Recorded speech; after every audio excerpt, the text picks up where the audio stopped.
Buildertrend doesn't usually have a simple standalone setup fee you pay at checkout. The real cost shows up through onboarding services, implementation help, and the time it takes to fully configure the system for your construction workflow.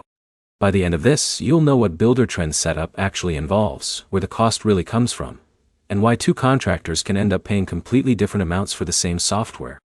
Start with the core idea. Buildertrend is a construction project management platform used for scheduling, project tracking, budgeting, and client communication. Setup isn't just account creation. It's building your entire project management system inside the software. Now, look at onboarding. Many users go through a guided onboarding process where Buildertrend helps structure the account. That includes setting up project templates, cost codes, client records, schedules, and communication workflows.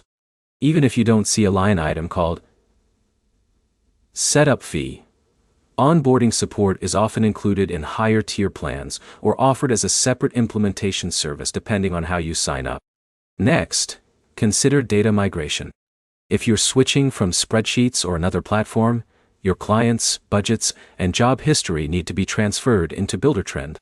The size and cleanliness of your data directly affect setup effort. Organized data makes onboarding faster. Messy data increases manual work and slows everything down. Now look at customization. Buildertrend is flexible, which means you define how your business runs inside it. You can customize scheduling systems, financial tracking, and job workflows. More customization means more setup time, whether you do it yourself or work with onboarding specialists. Next, think about training. Your team has to learn the system across different roles. Project managers, office staff, and field crews all interact with Buildertrend differently. Training is part of setup because the software only works if your team actually uses it correctly. Now consider internal time cost. Even if onboarding is included, your team still spends hours building templates, testing workflows, and adjusting processes during rollout. That time is a real operational cost because it slows down normal production. Next, look at integrations. Many contractors connect Buildertrend with accounting software, estimating tools, or payment systems.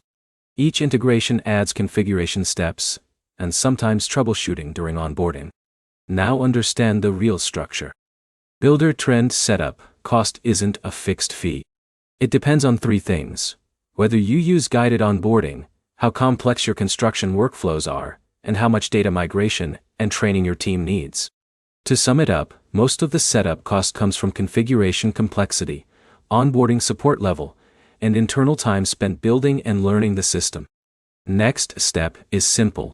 Before you start onboarding, map your full construction workflow from estimate to closeout, clean your job data, and decide if you need guided setup or can handle implementation internally. If this helped, like the video, subscribe for more Buildertrend breakdowns, construction software insights, and simple explanations that make contractor tools easier to understand.